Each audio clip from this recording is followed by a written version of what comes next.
Assalamualaikum warahmatullahi wabarakatuh. Selamat pagi semuanya, salam sejahtera bagi kita semua. Om Swastiastu, Namo Buddhaya, salam kebajikan, Rahayu, Rahayu, Rahayu. Nah, gimana nih teman-teman kabarnya hari ini? Semoga sehat selalu ya. Nah, buat teman-teman, jangan lupa nih selalu cuci tangan, pakai masker, dan juga tetap menjaga protokol kesehatan. Nah, bener banget tuh, apalagi di masa pandemi, kita harus bener-bener yang namanya ngejaga kesehatan nih. Tapi Gun, sebelum kita mulai acara, kayaknya kita harus perkenalan diri dulu nih. Bener banget nih, Gif. Mungkin perkenalan dirinya bisa dari aku kali ya, Gif. Halo teman-teman, perkenalkan nama aku Anggun Angelita dari Teknik Kimia 2021. Dan aku Gifada Alfiansyah dari Teknik Kimia 2021 juga. Dan kali ini kita sebenarnya mau ngapain sih, Gun? Nah, hari ini nih sebenarnya kita mau ngulik-ngulik nih, Gif. Kita mau kepo-kepo tentang advokasi kampus ke kakak-kakak yang tentunya keren banget. Mungkin kita bisa perkenalan dulu kali ya, Gif. Oke nih, keren banget sih.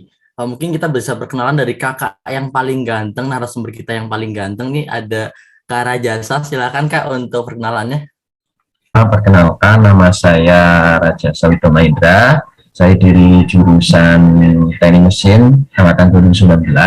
Saya di sini pada tahun ini saya diamanai sebagai Kepala Departemen Advokasi dan Kesejahteraan Mahasiswa MFT 2021. Mungkin itu dulu ya perkenalannya. Oke Kak Rajasa, salam kenal ya Kak. Salam kenal juga ya Kak Rajasa. Nah, tadi udah yang ganteng nih, Gif, yang memperkenalkan diri. Mungkin sekarang Kak Nabila nih yang cantik, yang udah siap banget buat memperkenalkan diri. Silakan Kak. Halo semuanya, perkenalkan nama saya Nabila, jurusan Teknik Kimia angkatan 2020. Saya sebagai salah satu staf advokasi Himpunan Mahasiswa Profesi Teknik Kimia. Oke, salam kenal Kak Nabila. Nah, kayaknya langsung aja nih, Gif. Kayaknya kamu udah kepo banget nih, Gif, mengenai advokasi itu sebenarnya apa. Mungkin bisa langsung ditanyain nih, Gif, ke kakak-kakaknya. Iya nih Kak, ini mungkin langsung mulai aja pertanyaan yang nomor pertama ya Kak. Saya juga penasaran banget Kak, sebenarnya advokasi kampus itu apa sih Kak? Mungkin dari Kak Rajasa dulu nih yang bisa menjawab Kak. Silakan Kak. Oke, kalau dari teman-teman mahasiswa mungkin udah nggak asing mengenai advokasi itu apa. Namun bagi teman-teman angkatan 2021 yang sebelumnya di SMA atau mungkin SMK dan madrasah MA gitu kan, nah itu kan nggak ada advokasi. Nah maka daripada itu mungkin ini sedikit tak jelasin mengenai advokasi kampus itu apa. Jadi advokasi kampus itu suatu pembelaan atau suatu tindakan yang kita lakukan untuk membantu seseorang, untuk membela seseorang uh, dengan tujuan bisa menyelesaikan masalah dari orang yang kita bantu gitu. Kemudian, adapun ketika kita sudah melakukan pembelaan tersebut, tujuan utama kita ya mensejahterakan mereka gitu. Dan ini kan kampus berarti tujuannya atau mungkin targetnya ya mahasiswa gitu. Dari teman-teman mahasiswa jika ada masalah, berarti nanti dari teman-teman advokasi membantu sebisa mungkin. Kalau ada masalah dari kami membantu menyelesaikan. Itu sih advokasi kamu secara singkatnya. Mungkin itu Kak. Oke Kak Rajasa, terima kasih atas jawabannya. Mungkin dari Kak Nabila nih ada tanggapannya tentang apa sih itu advokasi kampus Kak? Silakan. Oke, jadi sebenarnya advokasi sendiri itu tadi udah dijelasin sama Mas Rajasa ya kurang lebihnya gitu. Ini aku cuma nambahin dikit aja, jadi kurang lebihnya advokasi kampus itu ya tadi selain kita melakukan pembelaan juga gitu, kita di sini juga apa ya melakukan tugas rutin dari advokasi itu sendiri gitu kayak kita di sini nyari-nyari informasi, terus juga kita melayani aspirasi dari mahasiswa, kemudian kita menyelesaikan masalah mungkin ada kendala dari mahasiswa. Selain itu kita juga bisa di sini melayani permintaan jawaban dan juga memberikan solusi-solusi entah itu di bidang akademik ataupun non akademik kayak gitu. Itu kurang lebihnya. Oke Kak, jadi dari Kak Rajasa dan Kak Nabila nih jawabannya sangat nyambung sekali dan apa ya, saling melengkapi. Dan ini ternyata baru tahu deh advokasi ternyata sekompleks itu dan membantu itu. Mungkin dari Anggun nih kayaknya juga ingin bertanya nih, ada kelihatan dari mukanya nih. Silakan Anggun. Iya nih, Gif. Tadi kan udah dijelasin kalau misalkan advokasi itu membantu mahasiswa. Nah, aku jadi penasaran nih, Gif. Kan ada Kak Nabila dari advokat jurusan dan Kak Rajasa dari advokat fakultas nih, Gif. Nah, perbedaan dari advokat jurusan dan fakultas itu ngapain aja sih, Gif? Jadi mungkin bisa dari Kak Nabila nih. Kalau di advokat jurusan itu ngapain aja sih, Kak? Oke, kalau dari advokasi jurusan sendiri, sebenarnya tadi nggak beda jauh sama yang udah aku ucapin di awal gitu. Ya di sini kita coba untuk mencari informasi gitu untuk mahasiswa. Terus juga informasinya itu bisa terkait banyak hal ya, kayak entah itu beasiswa ataupun informasi terkait dengan kampus gitu. Terus selain itu kita juga membantu untuk mencoba untuk menyelesaikan masalah dari kendala-kendala yang dialami oleh mahasiswa, khususnya mahasiswa teknik kimia. Itu kurang lebihnya seperti itu. Oke Kak, kalau tadi dari Kak Nabila itu mencari informasi untuk mahasiswa ya Kak, mungkin mengenai beasiswa dan juga evaluasi kampus dan juga kendala-kendala yang dialami oleh mahasiswa khususnya teknik kimia gitu. Nah, kalau di fakultas sendiri ini ngapain aja sih Kak Rajasa advokat kampusnya? Sebenarnya sama dengan advokasi jurusan, mungkin perbedaannya pertama itu dari ranahnya. Dari jurusan sama fakultas itu beda. Dari jurusan itu mungkin dari prodi itu saja, kemudian kalau dari fakultas sendiri kan terdapat dari beberapa jurusan itu. Kemudian untuk hal-hal yang bisa dilakukan sama advokasi fakultas itu bisa seperti tadi menyelesaikan masalah, kemudian juga membantu mengenai mungkin terkait beasiswa juga, kita menyebarkan informasi-informasi beasiswa juga. Kemudian ini satu hal yang mungkin digarisbawahi, bahwasanya advokasi fakultas itu lebih ke menghubungkan dengan pihak pengelola fakultas itu. Kenapa? Karena biasanya jika ada suatu kebijakan atau mungkin suatu keputusan biasanya diambil oleh pengelola fakultas gitu. Terkadang dari pihak pengelola jurusan itu tidak berani untuk mengambil suatu keputusan atau mungkin suatu kebijakan karena mungkin sudah ada peraturannya tertentu gitu. Dan bedanya kalau dari dekan sendiri itu punya wewenang untuk menentukan suatu kebijakan atau mungkin suatu bantuan kepada mahasiswanya. Jadi kita dari advokasi fakultas itu bisa melobi, kita bisa membicarakan baik-baik, kita bisa mendiskusikan dengan dekan atau mungkin wakil dekan yang berkaitan, dan nantinya harapan kita masalah yang tadinya kita temui bisa selesai dan bisa terbantu. Tentunya mereka bisa melanjutkan perkuliahannya jika memang itu berkaitan dengan perkuliahan permasalahannya. Oke, nah ini Gif, sekarang kita udah tahu nih Gif, bedanya advokat di tingkat jurusan dan juga advokat di tingkat fakultas nih. Iya, betul banget nih. Kita jadi lebih tahu ya tentang perbedaannya ya, Gun ya. Nah, kali ini juga aku pengen nanya sesuatu lagi nih Kak, untuk Kak Rajasa dan Kak Nabila. Itu misalnya nih Kak, mahasiswa itu mengalami kendala perkuliahan nih, seperti yang tadi udah disebutin sama Kak Rajasa juga. Terus gimana sih Kak alur untuk mendapatkan bantuan dari advokat itu sendiri Kak? Mungkin dari Kak Rajasa dulu bisa dijelaskan Kak. Terima kasih. Oke, alur ya, bagaimana semisal mahasiswa mempunyai permasalahan untuk bisa menyelesaikan. Tentunya yang pertama, sebenarnya kalau teman-teman ketahui, mahasiswa pribadi masing-masing itu bisa mengadvokasikan diri sendiri.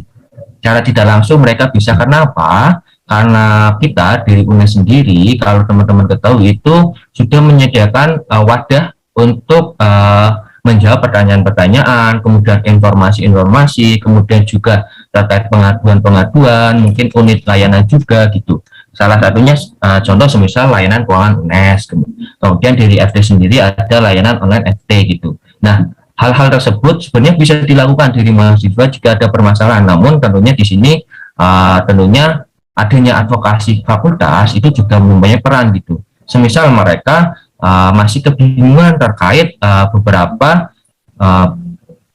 kemudahan yang diberikan universitas yang diberikan kepada mahasiswa untuk menyelesaikan masalah. Terkadang namun dari mahasiswa itu kurang informasi. Nah, ini salah satu peran dari advokasi kampus. Jadi alurnya yang pertama mungkin mereka jika dari mahasiswa itu kurang tahu mengenai advokasi fakultas, mereka bisa lewat temannya yang di jurusan. Tentunya itu seperti teman-teman ketahui, kalau himpunan mahasiswa jurusan itu lebih dekat dengan mahasiswanya, nah itu bisa lewat jurusan terlebih dahulu. Kemudian jika memang dari jurusan nantinya membutuhkan pertolongan atau memerlukan koneksi ke pengelola fakultas, nah di sini advokasi BEM ikut serta gitu. Kemudian mungkin nanti dari pihak jurusan itu dari advok jurusan itu bisa menyampaikan ke advokasi ke BMFT gitu, atau enggak ke advokasi fakultas gitu.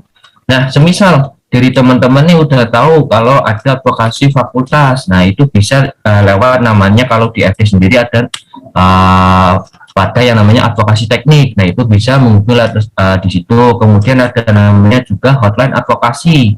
Nah, hotline advokasi itu diperuntukkan untuk apa? Diperuntukkan untuk teman-teman bisa menghubungi dari advokasi fakultas jika terdapat suatu permasalahan. Kemudian ketika mereka udah dapat contact person atau mungkin nomor dari advokasi, entah itu saya, entah itu advokasi yang lain, nah itu silakan menghubungi, kemudian tentunya sesuai dengan sopan santun yang ada gitu. Contoh, tetap salam, kemudian hal yang paling penting itu perkenalan diri. Karena apa? Ketika dari teman-teman advokasi ingin mengadvokasikan tapi nggak tahu itu orangnya siapa, kita kan juga bingung kan. Masa ya kita mau advokasi, lah ini siapa gitu. Bisa aja dia ternyata satpam yang pura-pura jadi mahasiswa, kan bisa aja. Nah, maka daripada itu advokasi fakultas juga butuh identitas dari mahasiswa, perkenalan, kemudian sampaikan masalahnya apa, kemudian jika langsung to the point pertanyaannya juga itu lebih bagus lagi. Jadi itu tidak muter-muter, tidak berbelit-belit, dan mereka langsung bisa dapat jawaban. Semisal nih, ternyata permasalahannya itu tidak ringan, tidak sepele gitu, membutuhkan jalan proses yang lama. Ya, nanti dari teman-teman advokasi fakultas itu bisa menganalisis terlebih dahulu dari permasalahannya, kemudian kita setelah itu memberikan beberapa solusi kepada mahasiswanya gitu. Kita menawarkan terlebih dahulu, kemudian beberapa solusi tersebut juga kita bawa ke ke pengelola fakultas. Pengelola fakultas itu nantinya setelah kita mendiskusikan dari advokasi itu melobi, dan alangkah lebih baik kalau misal kita kuliah offline itu kan maksudnya bisa ikut ya, mahasiswanya itu bisa ikut, bisa lebih memberikan kesaksian.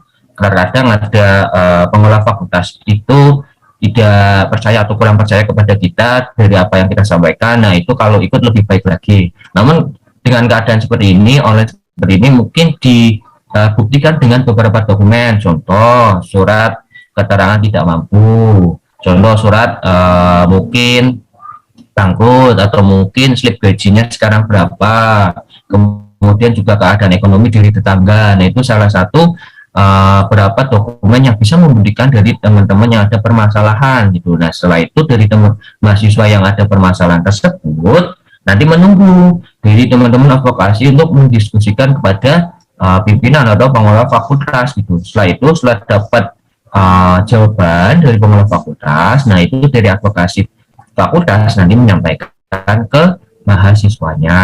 Nah dari mahasiswanya itu tentunya jangan hanya menurut ini itu gitu. Kenapa kayak gitu? Karena juga mahasiswanya juga harus membantu advokasi dari fakultas gitu. Kenapa gitu? Karena semisal nih kita udah dari advokasi udah mengusahakan sampai dapat semisal bantuan beasiswa gitu. Ternyata dari mahasiswanya tidak mau mencari dokumen yang kita butuhkan gitu. Nah itu juga jangan sampai hal seperti itu terjadi. Maka daripada itu mahasiswanya juga harus membantu dari advokasinya. Setelah itu setelah tercapai tujuannya, dilengkapi dokumennya atau mungkin persyaratannya, dan alhamdulillah harapannya masalahnya bisa selesai.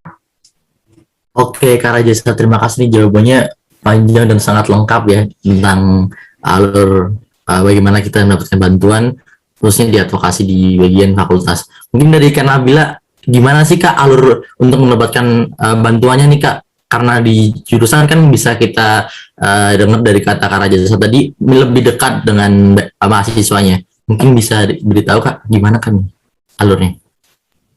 Oke. Jadi ini ya, kalau misalkan ada kendala dari mahasiswa teknik kimia yang berkaitan dengan misalnya ada kayak masalah UKT, terus info beasiswa atau alur surat menyurat dan hal lainnya gitu, itu yang pertama yang bisa dilakukan oleh mahasiswa itu adalah menghubungi advokasi jurusan gitu. Nah, itu bisa menghubungi ke nomor yang udah tertera di hotline advokasi di HMPTK, mungkin bisa dilihat juga gitu, di situ ada kontak personnya. Terus habis itu baru nanti dari advokasi jurusan ini apa ya, bisa membawa permasalahan yang dihadapi itu nantinya ke advokasi fakultas gitu, atau nantinya juga dari advokasi jurusan ini setelah nantinya mahasiswa menceritakan kendala yang diceritakan itu, kita bisa memberikan nomor kontak person yang bisa dihubungi dari advokasi fakultas gitu. Nanti apa ya, nanti dari advokasi fakultas sendiri itu akan memberikan info lebih lanjut ataupun akan memberikan nomor yang akan dituju mengenai permasalahan yang dihadapi oleh mahasiswanya gitu. Oke, Kak Bella, terima kasih atas jawabannya. Jadi dari tadi yang aku dengar nih tentang alur pendaftarannya dan untuk mendapatkan bantuan itu ya cukup mudah ya Gun, kita kalau dengar ya Gun ya. Dan tadi bukan cuma permasalahan individu doang, ternyata beasiswa pun bisa nih kita minta bantuan ke advokat juga nih Gun. Gimana nih Gun? Iya nih Gif, tadi kan kita udah bahas tentang advokat kampus, terus kita udah juga udah bahas tentang tugas-tugasnya, kita juga udah bahas mengenai alur-alurnya nih kalau kita mengalami permasalahan. Nah tadi sempat disinggung nih masalah beasiswa kan, nah aku jadi penasaran nih Gif, beasiswa tuh ada apa aja sih di tingkat jurusan maupun di fakultas? Mungkin Kak Nabila bisa menjelaskan dulu nih Kak, mengenai beasiswa yang ada di tingkat jurusan. Oke, untuk dari beasiswa yang ada di tingkat jurusan sendiri, itu ada satu beasiswa yang diselenggarakan oleh HMPTK, itu ada beasiswa CCS. Nah, kebetulan juga beasiswa CCS ini itu lagi buka pendaftaran dari tanggal 6 November kemarin sampai tanggal 26 November. Terus mungkin dari tingkat jurusan sendiri ya yang benar-benar diselenggarakan oleh jurusan itu beasiswa CCS gitu. Mungkin selebihnya itu ada ya beasiswa dari swasta dan juga dari pemerintah kayak gitu sih selebihnya. Oke Kak, kalau dari jurusan mungkin ada di CECS ya, tanggal pembukaannya atau pendaftarannya pada tanggal 6 November sampai tanggal 26 November. Nah, kalau di tingkat fakultas sendiri nih Kak Rajasa, ada beasiswa apa aja sih Kak yang bisa kita dapat? Oke, untuk beasiswa ya sebenarnya banyak, tapi dari dalam kampus sendiri itu ada beberapa beasiswa yang bisa dikatakan masih eksis sampai sekarang.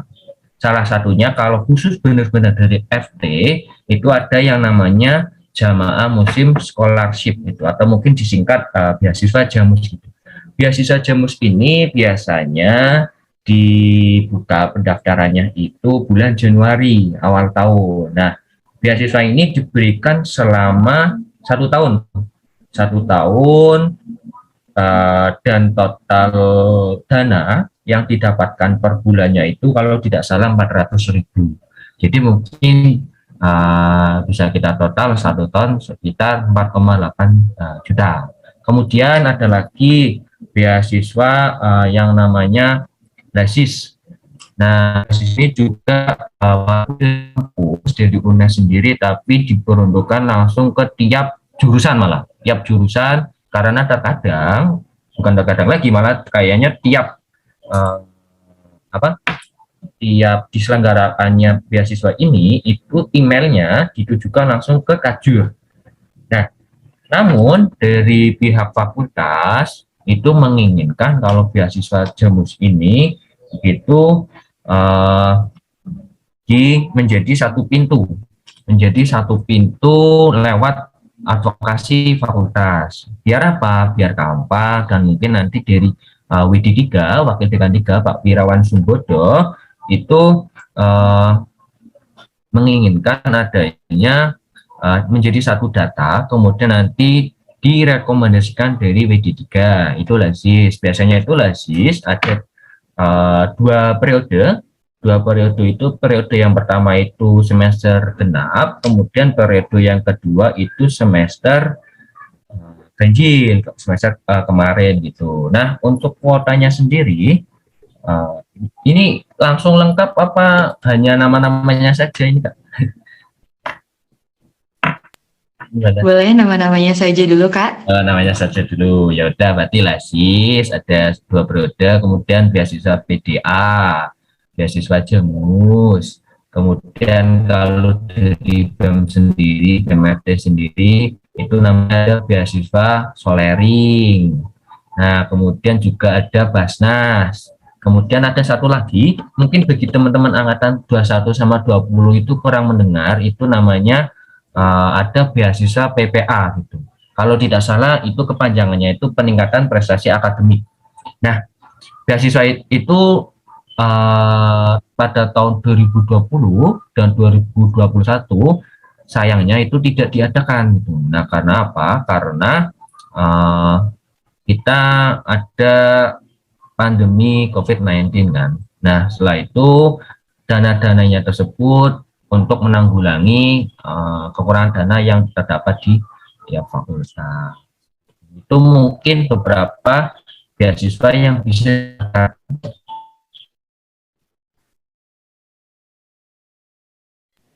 Oke nih Gif, banyak banget nih beasiswa yang bisa kita dapetin mulai dari CECS, Solering, Jamus, Lazis, dan juga masih banyak lagi nih Gif. Mungkin kayaknya Gifari udah penasaran banget nih tentang beasiswa dan juga pengen banget nih ikutin beasiswa.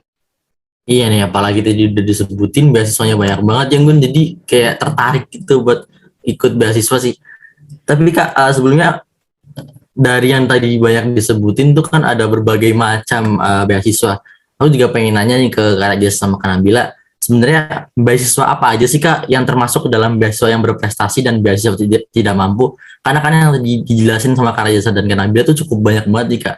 Biar kita makin tahu, biar kita makin tahu perbedaannya. Mungkin dari Kak Rajas dulu bisa jelaskan Kak?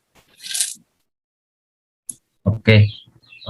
Mungkin apa saja sih beasiswa yang termasuk dalam beasiswa prestasi sama kurang mampu ya, jadi biasanya itu. Nah, biasanya kalau di UNES sendiri lebih mengarah ke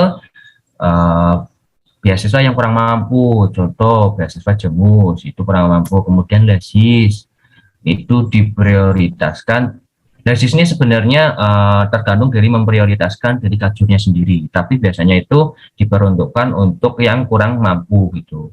Kemudian VDA, nah ini yang termasuk untuk peningkatan prestasi karena ini beasiswa mengenai bahasa Inggris, ada tesnya juga. Nah itu yang memiliki kemampuan bahasa Inggris nanti diterima di situ. Kemudian untuk peningkat mengenai prestasi itu mungkin ada kalau di luar itu Jarum. Nah itu ada juga kalau biasanya dari luar itu lebih banyak ke prestasi kalau beasiswa dari luar kampus. Kalau dari dalam kampus sendiri kayak Solering, Jemus, Lazis, kemudian Basnas itu mungkin lebih mengarah ke kurang mampu. Kalau peningkatan kayak dari prestasi itu mungkin beasiswa PPA sama beasiswa PDA, Jarum, dan mungkin beberapa beasiswa dari luar. Oke, terima kasih Kak Raja. Ini dari Kak Nabila mau nanya juga nih Kak yang tentang beasiswa yang berprestasi dan beasiswa untuk orang yang kurang mampu nih Kak. Mungkin dari jurusan bisa lebih mendetail lagi Kak, yang biasa kita dapatkan di mahasiswa teknik kimia nih Kak. Oke, untuk sebenarnya tadi dari Mas Rajasa juga udah sangat detail ya kurang lebihnya gitu. Nah, untuk dari jurusan sendiri sebenarnya nggak jauh beda dengan yang disebut Mas Rajasa gitu. Ada kalau untuk yang kurang mampu sendiri itu ada beasiswa CECS yang tadi aku sebutin. Terus juga apa ya? Sebenarnya yang tadi disebutin sama Mas Rajasa itu udah masuk ke beasiswa kurang mampu yang tadi di awal tuh. Terus mungkin kalau pas awal banget itu yang sebelum masuk sih ada beasiswa KIPK juga, itu kan juga kurang mampu ya, tapi itu biasanya untuk maba banget sih yang belum mulai melakukan perkuliahan gitu. Terus untuk yang tadi prestasi itu tadi juga disebutin ada beasiswa Jarum, terus ada beasiswa Lazis juga. Itu sebenarnya Lazis juga kadang ada persyaratan yang untuk kurang mampu gitu sih. Tadi kurang lebih dijelasin Mas Raja. Oke, Kak Nabila, terima kasih jawabannya. Jadi tadi udah disebutin nih Bun, ada yang dari berprestasi itu ada PPA, Jarum, dan lain-lainnya. Juga yang dari kurang mampu juga ada kayak Jamus, Lazis, Darin, Soalin, dan Basnas, dan lain-lainnya nih Bun. Dan mungkin bisa nih Bun, kita tanya-tanya lebih lanjut nih tentang beasiswa. Karena kayaknya nih materi tentang beasiswa harus kita ulik lebih dalam nih kayaknya nih. Bener banget nih, Gif. Aku jadi tambah penasaran nih. Aku kayaknya pengen nanya sama Kak Nabila dulu. Tadi Kak Nabila udah nyebutin namanya beasiswa CECS dan dibuka pada tanggal 6 November sampai 26 November. Aku pengen tanya Kak, dalam 1 tahun itu untuk beasiswa CS sendiri ada berapa periode atau berapa kali itu ya Kak? Pembukaan pendaftaran begitu Kak? Oke, untuk CC sendiri itu ada 2 kali periode pendaftaran ya. Biasanya yang pertama itu ada di pertengahan tahun dan yang kedua itu ada di akhir tahun, menjelang akhir tahun gitu. Oke, jadi untuk beasiswa CECS sendiri ada yang pertengahan tahun dan juga di akhir tahun. Nah, kalau dari Kerajasa sendiri nih, tadi dari beasiswa Jamus, Lazis, Solering, dan yang lain-lain itu pendaftarannya itu dimulai pada tanggal berapa ya, Kak? Oke, untuk tanggalnya sendiri itu biasanya tidak menentu ya di tahunnya, tapi kita bisa melihat perkiraan bulannya. Mungkin untuk clearing biasanya pertengahan tahun, biasanya kalau nggak salah Juli ataupun Juni ya, itu mendekati pembayaran UKT semester ganjil. Untuk legis itu periode pertama itu biasanya Januari akhir sampai Februari awal. Nah itu sama juga mendekati pembayaran UKT, dan yang untuk periode yang kedua itu pertengahan tahun sebelum pembayaran UKT, berarti sekitar bulan, kalau kayak kemarin itu bulan Juli apa Agustus gitu, itu baru dibuka. Kemudian kayak beasiswa PPA dulu itu biasanya bulan, kalau nggak salah itu awal-awal tahun gitu, bulan April gitulah. Nah, namun sekarang nggak dilaksanain karena adanya pandemi COVID ini. Harapannya mungkin nanti segera selesai dan beasiswa PPA itu ada lagi gitu. Karena itu banyak ditunggu sama teman-teman sih, sama Jamus tadi kalau nggak salah itu berarti biasanya itu bulan Januari awal. Nah, itu dari teman-teman, pokoknya siap aja kalau Jamus itu biasanya informasinya itu ditampilin di web FT. Nah, nanti ada informasinya bisa dilihat, dicek berkala. Nanti kalau udah muncul silakan didaftar. Karena kuotanya biasanya itu 24-an, nah sekitar segitulah 25 20-an. Nah, itu lumayan kalau bisa didapat. Mungkin bagi teman-teman yang praktek atau mungkin teman-teman yang bayar kos lah, atau mungkin nanti buat beli kuota, nah itu bisa jadi uang beasiswa.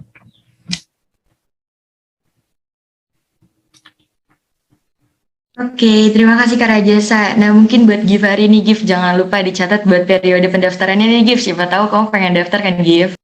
Jelas dong, ini juga salah satu kesempatan yang nggak bisa dilewatin ya tentang pendaftaran beasiswa ini. Tapi Kak, ngomong-ngomong masalah pendaftaran beasiswa nih Kak, sebenarnya ada nggak sih biaya pendaftaran untuk bisa mengikuti beasiswa ini? Mungkin dari Kak Rajasa bisa menjawab dulu Kak.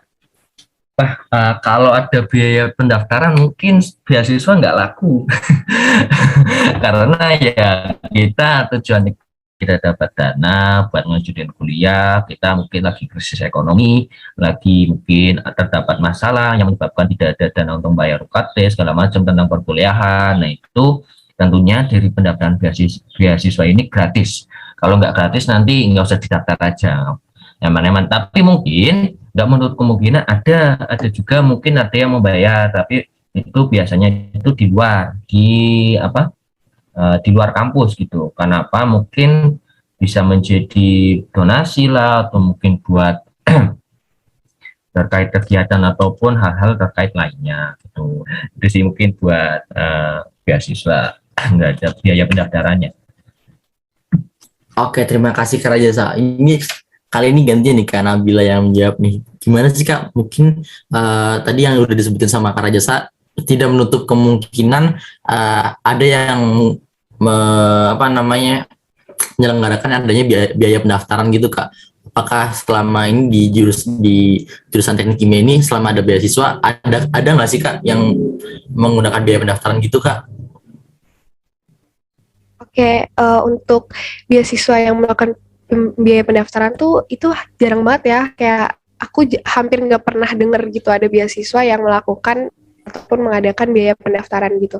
Nah, kalau dari jurusan sendiri itu selalu memberikan informasi beasiswa yang gratis dan ya nggak ada biaya pendaftaran gitu, karena kan tujuan beasiswa sendiri untuk memudahkan mahasiswanya gitu ya, untuk memudahkan kita yang ingin mendapatkan beasiswa supaya ya kuliah kita itu dibantu gitu seenggaknya. Kalau misalkan bayar itu ya kayak agak aneh aja sih gitu. Jadi kalau dari jurusan sendiri itu hampir nggak pernah malah untuk memberikan informasi beasiswa yang berbayar gitu. Oke, terima kasih Kak Nabila. Nih Gun, ternyata untuk biaya pendaftaran beasiswa tuh gratis Gun, nggak ada biaya pendaftaran apa-apa. Jadi makin semangat gak sih buat ikut beasiswa Gun? Kayaknya Givari nih yang tambah semangat buat ikut beasiswa karena free biaya pendaftaran. Nah, tadi kita udah ngomongin tentang biaya pendaftaran. Nah, sekarang aku penasaran nih, Gif. Sama Kak Nabila tadi udah disebutin tentang beasiswa CECS. Nah, untuk beasiswa CECS sendiri itu sifatnya bersifat mengikat nggak ya, Kak? Oke, untuk CCS sendiri itu bersifatnya sementara ya, maksudnya kayak cuman sekali pemberian gitu kan. Ada beasiswa yang kontinuitas, maksudnya yang kayak mungkin sampai 1 semester gitu dikasih beasiswa terus menerus, atau mungkin bahkan sampai wisuda dikasih beasiswa terus menerus gitu. Nah tapi kalau CCS sendiri itu cuman 1 kali pemberian ketika pengumuman penerima beasiswa saja kayak gitu. Oke, terima kasih Kak Nabila atas jawabannya. Nah, tadi dari banyaknya beasiswa yang disebutin sama Kak Rajasa nih, aku penasaran banget sama yang namanya beasiswa Solering. Tapi di beasiswa Solering itu sifatnya bersifat mengikat nggak nih, Kak? Oke. Untuk solering sendiri sama sebenarnya kayak CS ya tadi yang namanya ya, dari beasiswa dari teknik kimia itu nggak karena kita nggak ada persetujuan tertentu dengan penerima beasiswa, kemudian juga sekali diberikan sudah, karena itu juga bentuk dari open donasi juga dari teman-teman mahasiswa, dari pengelola fakultas, dari dosen juga, dan mungkin dari teman-teman LKBSWA gitu juga, dari sivitas akademika yang ada di Fakultas Teknik gitu. Maka daripada itu kita mungkin agar lebih memudahkan, jadi kita hanya langsung memberikan dananya dan tidak ada perjanjian atau mungkin persetujuan dari mahasiswa yang dapat beasiswa itu harus apa, harus buat inilah, buat itulah, itu enggak. Kalau beasiswa Solering sih seperti itu, sama dengan beasiswa dari teknik kimia.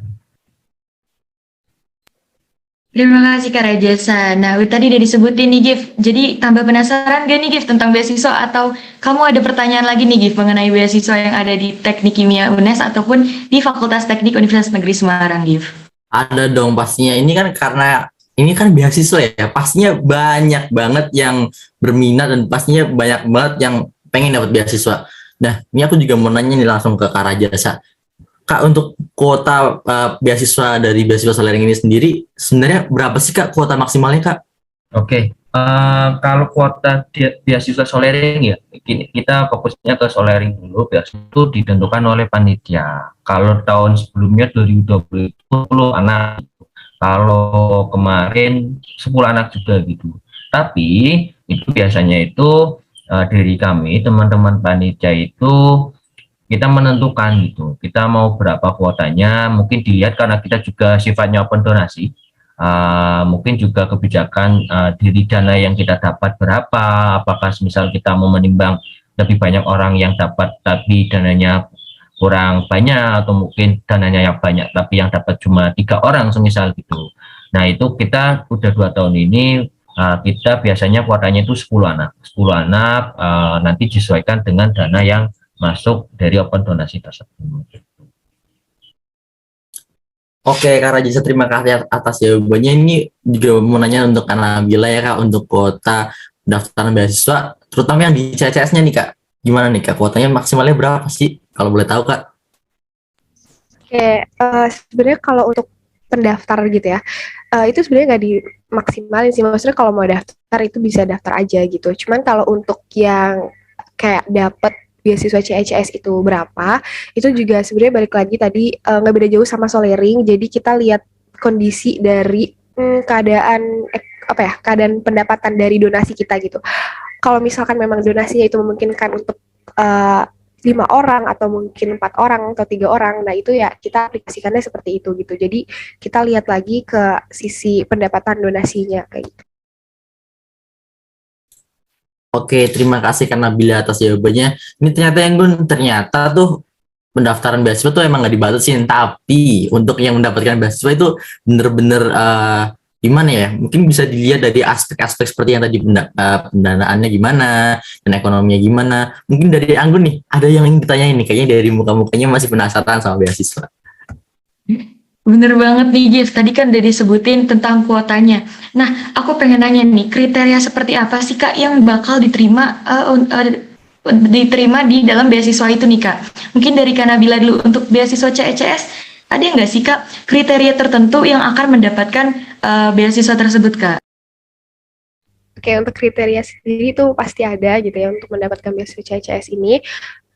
Itu apa ya, kurang lebih ya untuk mengenai persyaratan ataupun kriteria dari beasiswa CCS ini. Yang pertama adalah jelas merupakan mahasiswa aktif teknik kimia, minimal semester 3 dan nggak ada maksimal gitu. Karena di sini kita harapan kita itu kita bisa lebih besar gitu membuka peluang untuk memberikan beasiswa kepada seluruh mahasiswa teknik kimia gitu.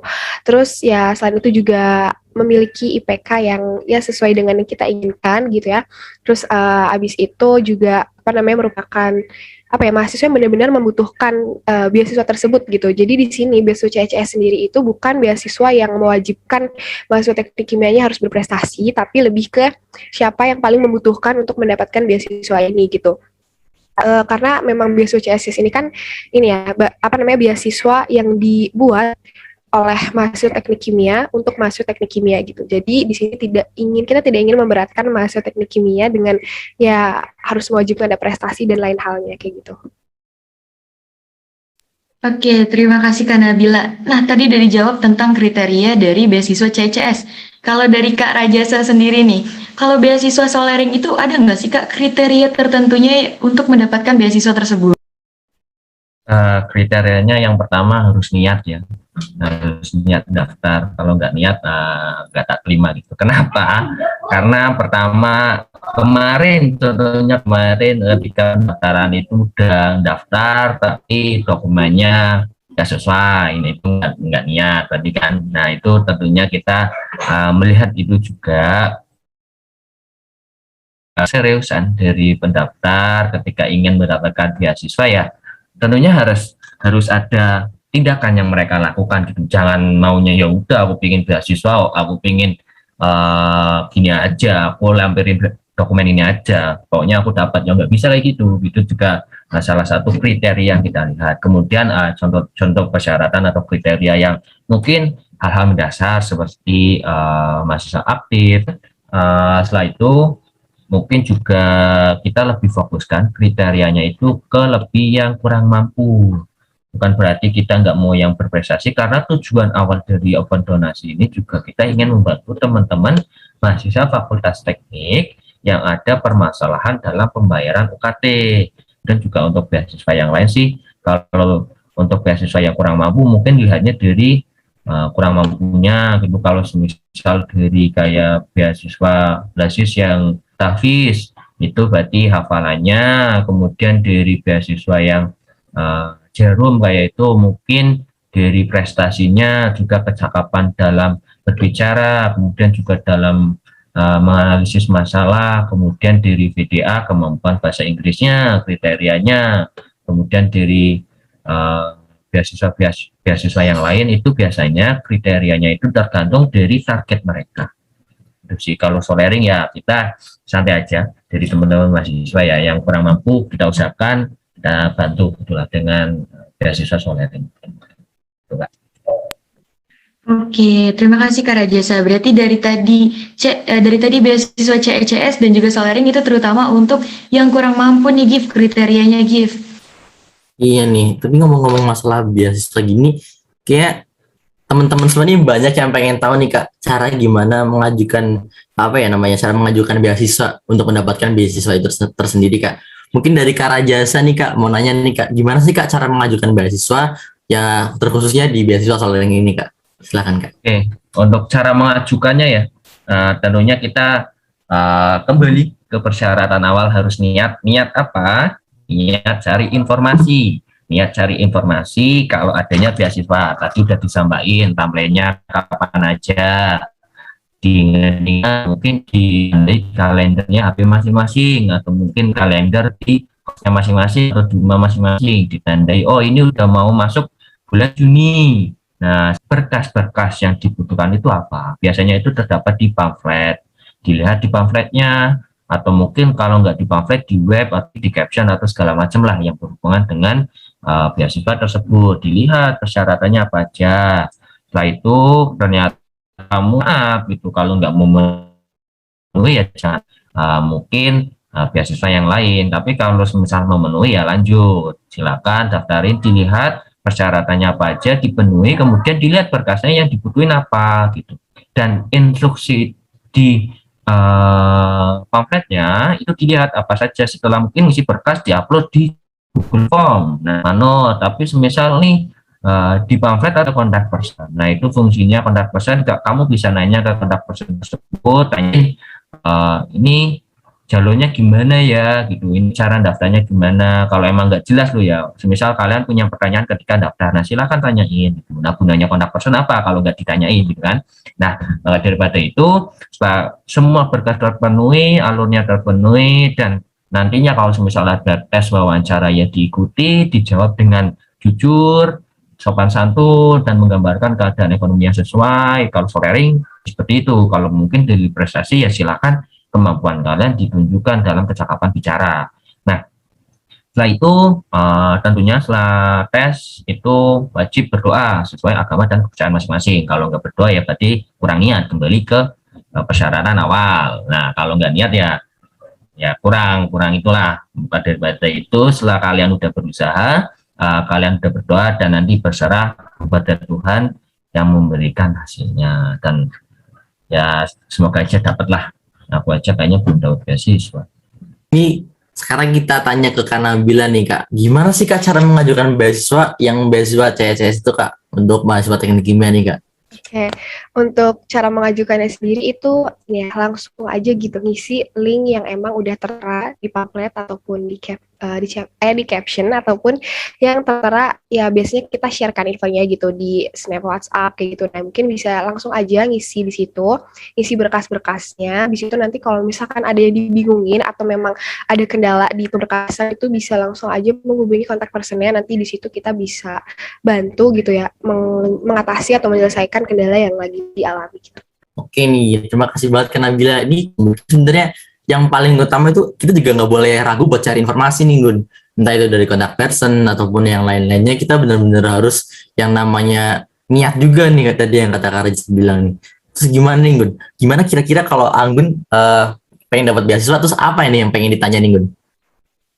Kalau aku sih penasaran sama berkas-berkas yang harus disiapkan, lebih ke CCS dulu kali ya, Gif. Apa sih Kak yang bisa kita siapkan atau berkas-berkas yang bisa kita siapkan nih Kak untuk mengikuti beasiswa CCS? Oke, jadi untuk berkasnya itu yang pertama itu ada daftaran di situ.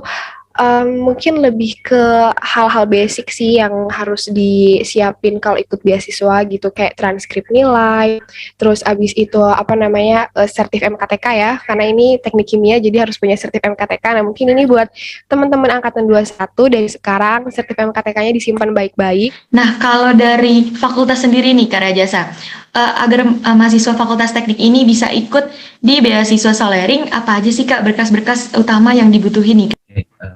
Biasanya ya kalau untuk berkas-berkas yang dibutuhin itu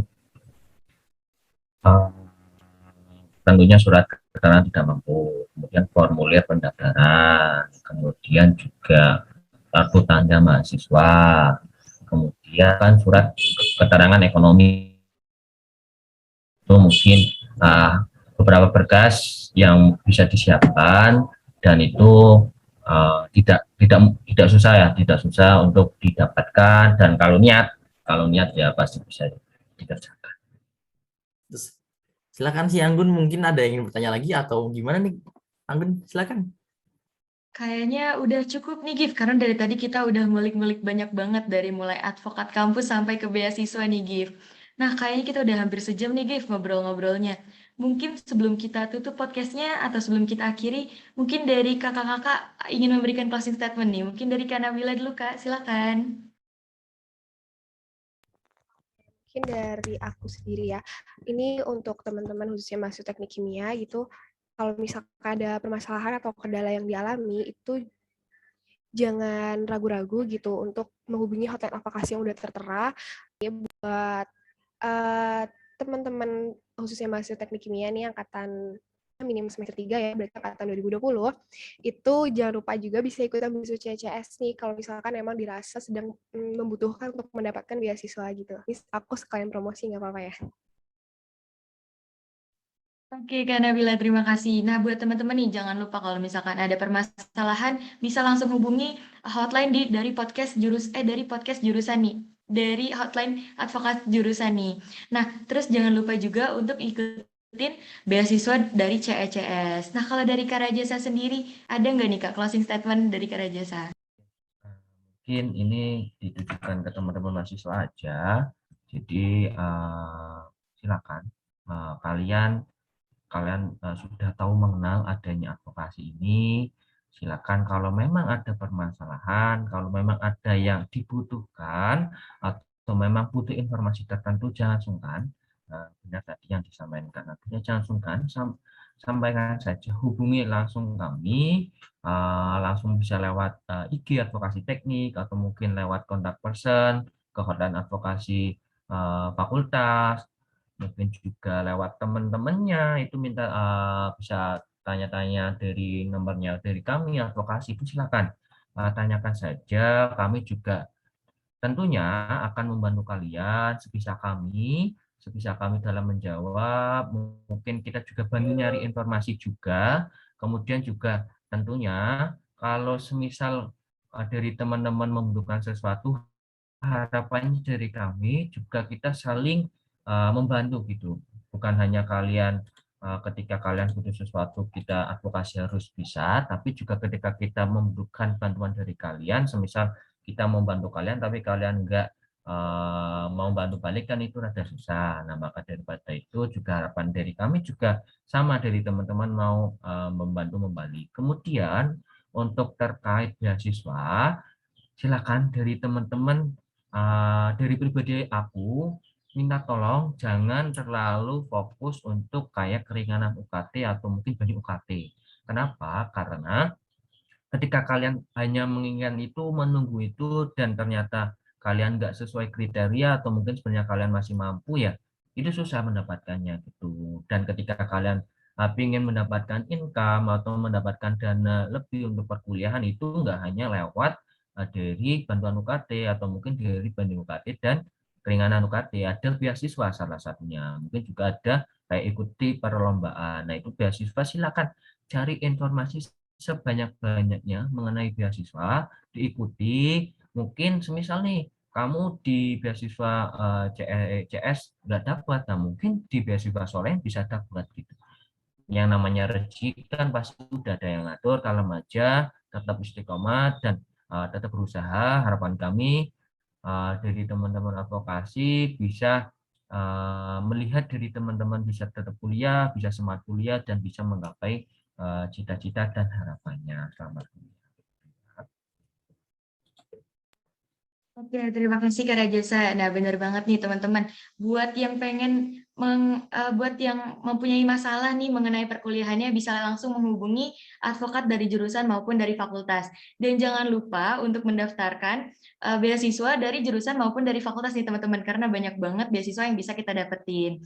Nah, kayaknya sekian dulu nih podcast pada hari ini. Aku mau ngucapin terima kasih banyak kepada Kak Nabila dan Kak Rajasa yang sudah menyempatkan waktunya. Ya, aku juga secara pribadi mengucapkan terima kasih kepada Kak Rajasa dan Kak Nabila yang sudah menyempatkan waktunya dan sharing-sharing tentang advokasi dan tentang beasiswa nih Kak. Dan ini juga menambah wawasan kita tentang apa namanya tentang advokasi dan beasiswa ini. Apalagi beasiswa ini juga salah satu hal yang ditunggu-tunggu dan dinanti-nanti sama mahasiswa-mahasiswa yang ada di teknik kimia juga nih Kak. Dan oh ya Kak, sebelum kita say goodbye, kita mau ada sesi foto dulu, sesi dokumentasi dulu. Mungkin dari sesi dokumentasi, Dea Maulana, silakan untuk mengambil gambar. Untuk yang lain bisa diharapkan untuk on cam dulu. Di sini saya dan Maulana akan memulai sesi foto bersama. Satu, diharapkan kakak-kakak untuk on cam. 1, 2, 3. Satu lagi, 1, 2, 3. Sudah, terima kasih. Oke, terima kasih Dea Maulana sudah membantu untuk dokumentasi acara pada pagi hari ini ya. Terima kasih juga untuk penonton yang sudah menonton podcast advokasi pada pagi hari ini. Semoga apa yang tadi sudah disampaikan oleh kedua narasumber kita akan bermanfaat bagi kita ke depannya dan nantinya bisa menambah wawasan kita tentang advokasi dan juga beasiswa yang ada di Fakultas Teknik juga jurusan Teknik Kimia. Mungkin sekian untuk acara podcast pada hari ini. Saya tutup. See you next time. Bye bye.